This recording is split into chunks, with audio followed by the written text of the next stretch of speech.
Greetings, Minecrafters, and welcome to another hopefully exciting episode on being the real you, being your true self, your authentic self. And I was kind of stirred to do this one this morning, reading a Psychology Today article that I kind of disagree with, not the whole thing. And I write for Psychology Today, it's a wonderful magazine. And I think maybe some of it's just rhetorical. But really, the main thing is when we are really being our authentic self, our true self, it doesn't take any effort. And there's some confusion there. And I went on a walk with Giovanni in the woods today, and I was going to do a YouTube there also, but the bugs were like ready to carry me off like a 747. Anyway, so it took me back to a St. Mike's, my freshman year, 18 years old and 19 years old, on a leap retreat. And I remember one of the no, he was in my age range, never mind that. One of the students did a talk on self-awareness, which is pretty amazing, at 19 years old. He did a fantastic job, such good energy, very peaceful energy. I remember him. So I'll just say his name is Steve for privacy reasons. And Steve, if you're listening, you know it's you. And I remember him saying to me, I came up to him after the talk to ask questions, and of course I'm 19, right? So I'm just barely getting started on this journey, and saying, well, what about this? And what about this? And if this takes effort and that takes effort. And he just kind of looked at me and just calmly said, no, no, no, that's all backwards. He's to be your real self, to truly be you. Doesn't take any effort.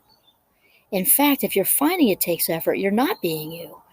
And it just made such great sense when I think about all the ways we try to uphold facades for various reasons and how exhausting it is, how exhausting it is rather than just being us. And it means to be us entirely.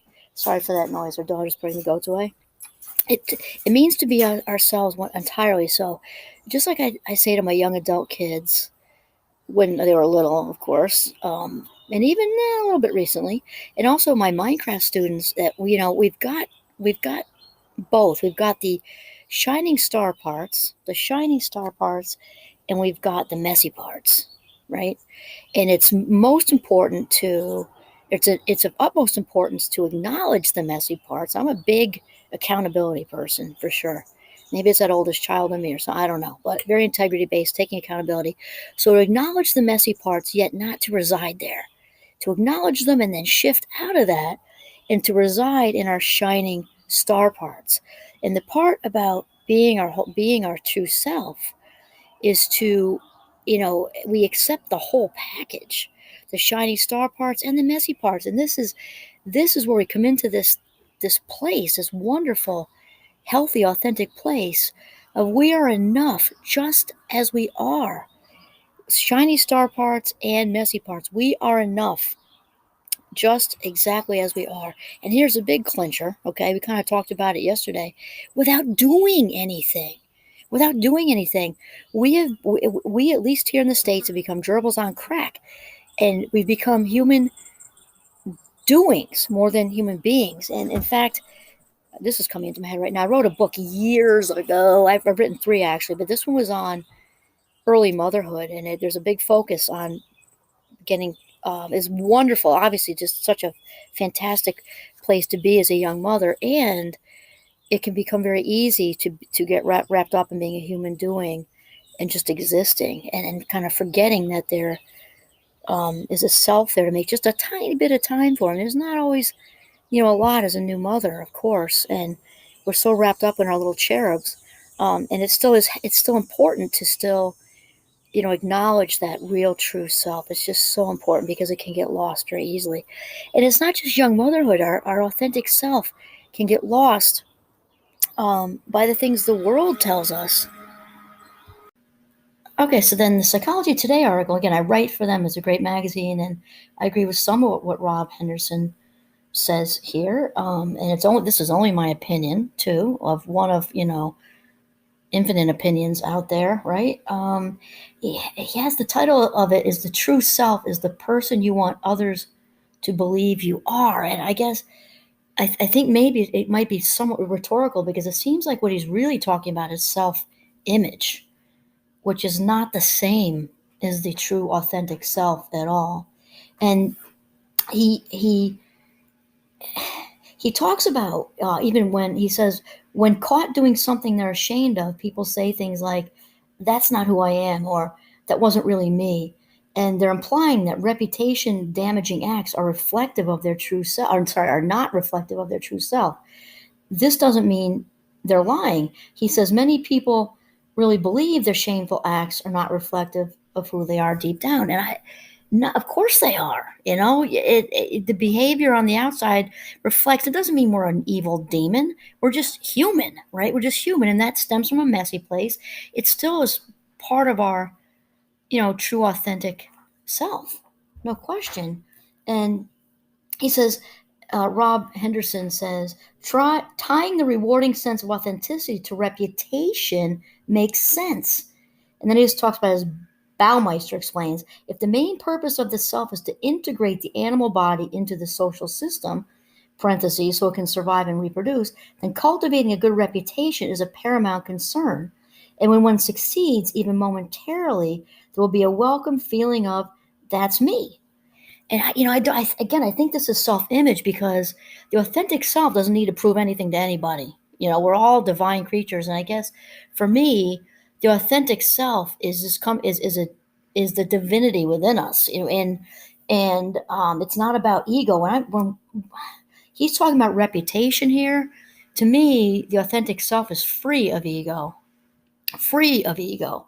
And so I guess, maybe it's a rhetorical thing. I just don't agree with this, because that has us earning and chiseling away at reputation and achieving and accomplishing and showing to show things to other people for approval. And to me, on the scale of unhealthy, that's pretty close to the top.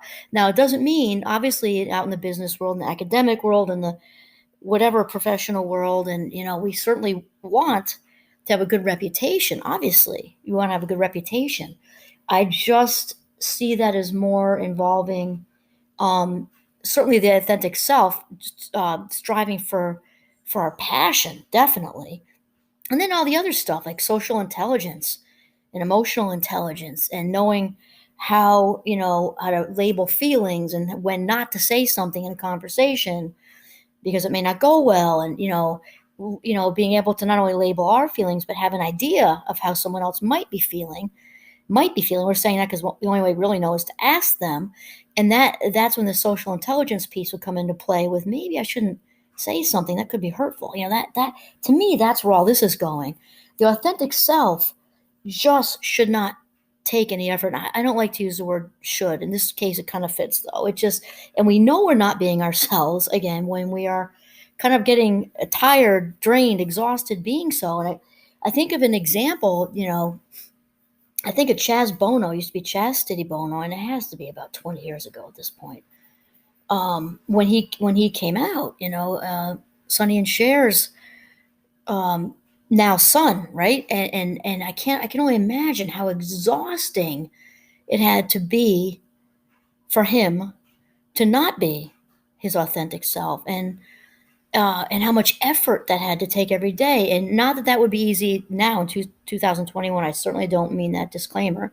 I'm just thinking 20 years ago, it just had to be that much more challenging. I mean, for crying out loud, people were still using the word transvestite,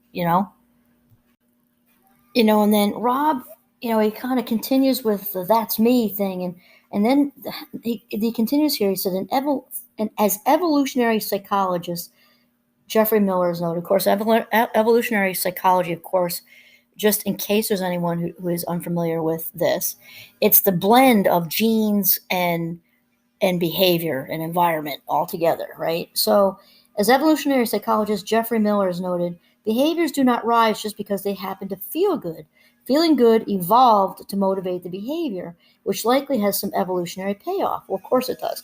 The good feeling is there to get us to do more of that beneficial behavior. So again, this is it might be a words thing, because I think really what's being discussed here, at least in that paragraph, is you know pro is how important pro-social behavior is, and how that is also driven by our genes and environment, which is, of course, that's true. There's actually a dopamine fix, so that's very real.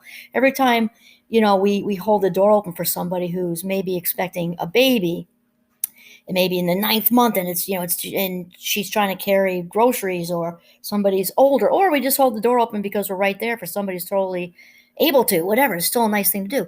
There's a dopamine fix when we do something nice, and I would agree with Rob Henderson here that there's a reason that's in place, because it gets us to do more nice things for people. There's no question.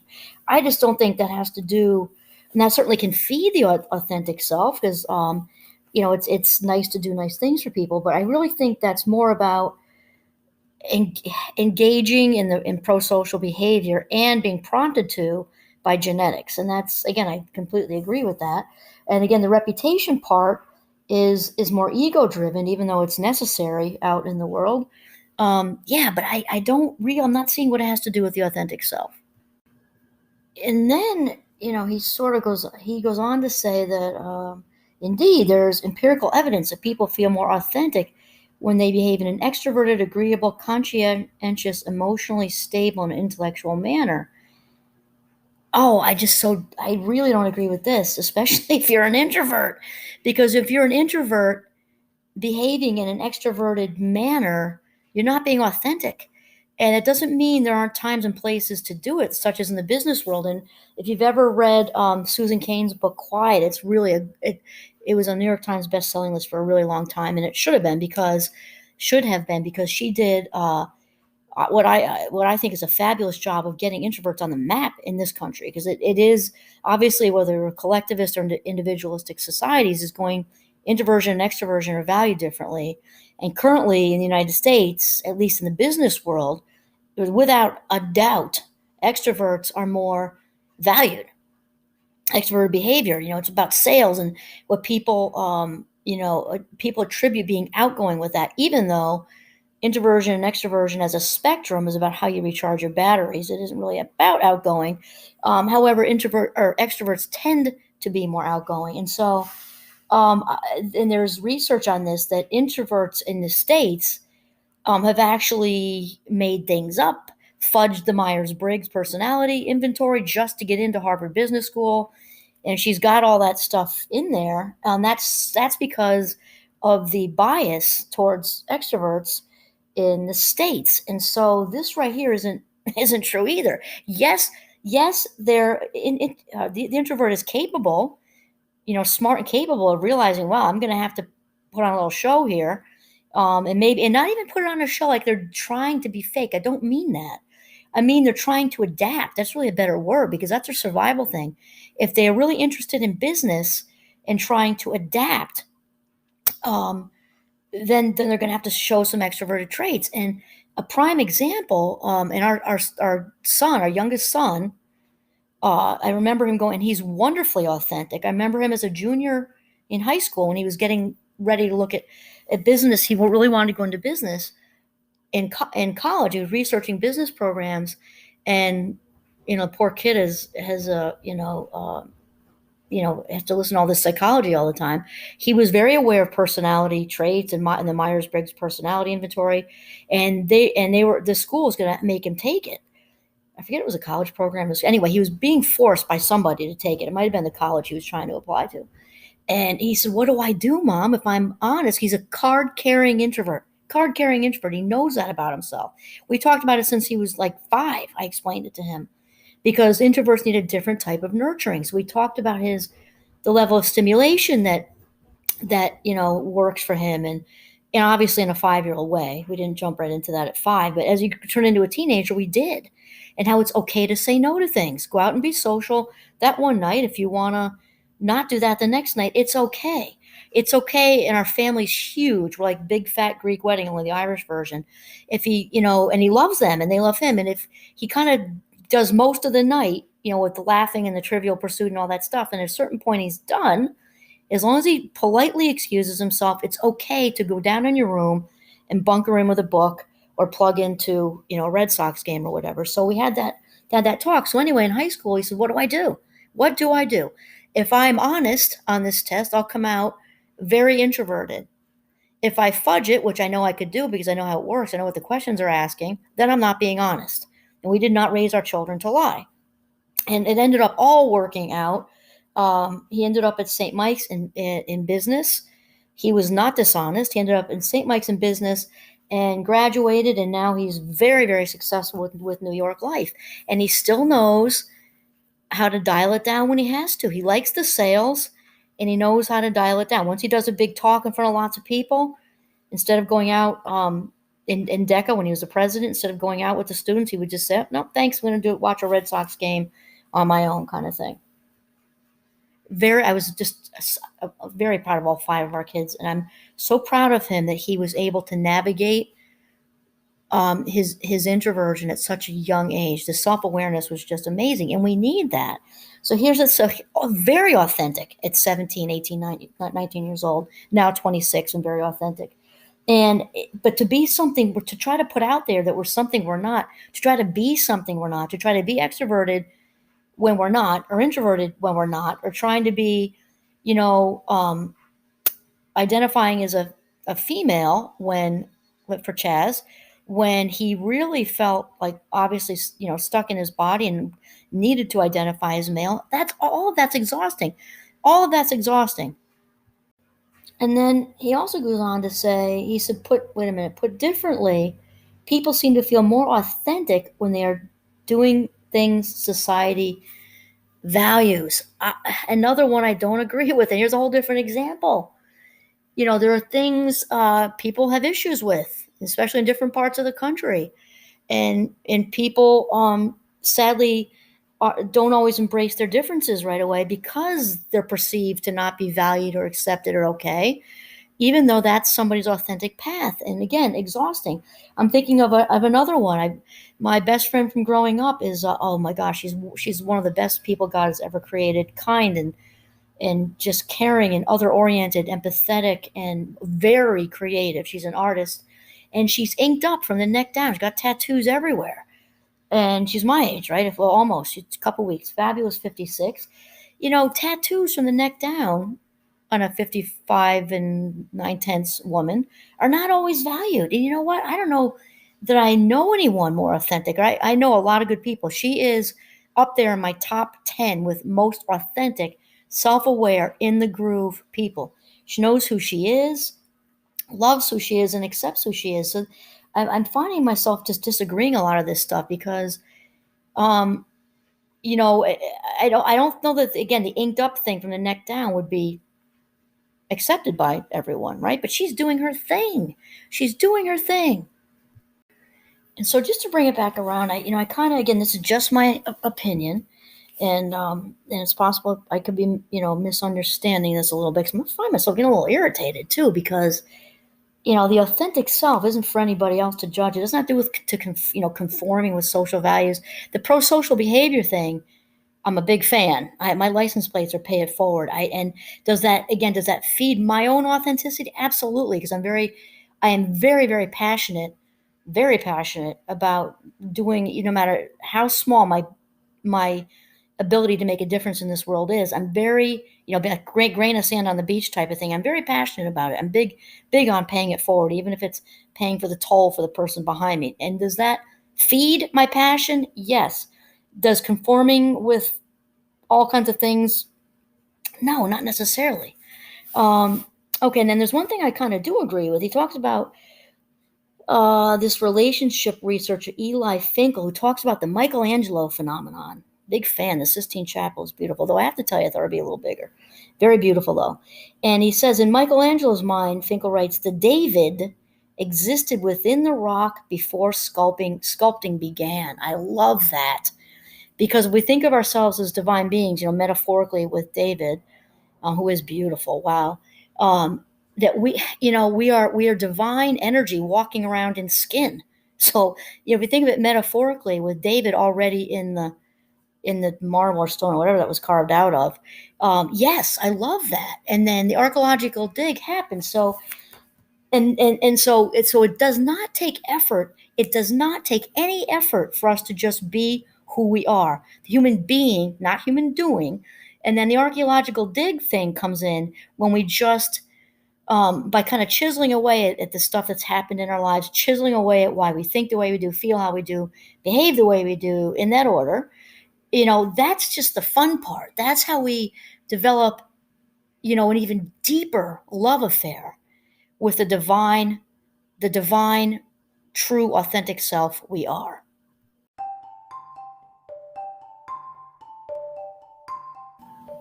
And lastly, kind of like we talked about when we did the one on passion and calling, authenticity involves a good deal of listening to the inner voice, a good deal of really truly listening and carving out time for ourselves. We've talked about that, just like we would for our best friend or partner or parent or child or whoever, to really take that time to ask, are you happy? Is there a spark? Are you okay with you? If you're not okay with you and you're not in a love affair with yourself, to kind of, try to, figure that out. That's just so, so important, because the listening part is how we really truly figure out that passion, and really what is going to, fill us up and over the top, that authentic fuel that charges the real true self. And okay, good. And it doesn't take effort. It just takes commitment. The effort was with the dig, right? To make it, to just enhance that relationship. All right, this is Kimberly Quinn signing off from Northern Vermont. Have an authentic day.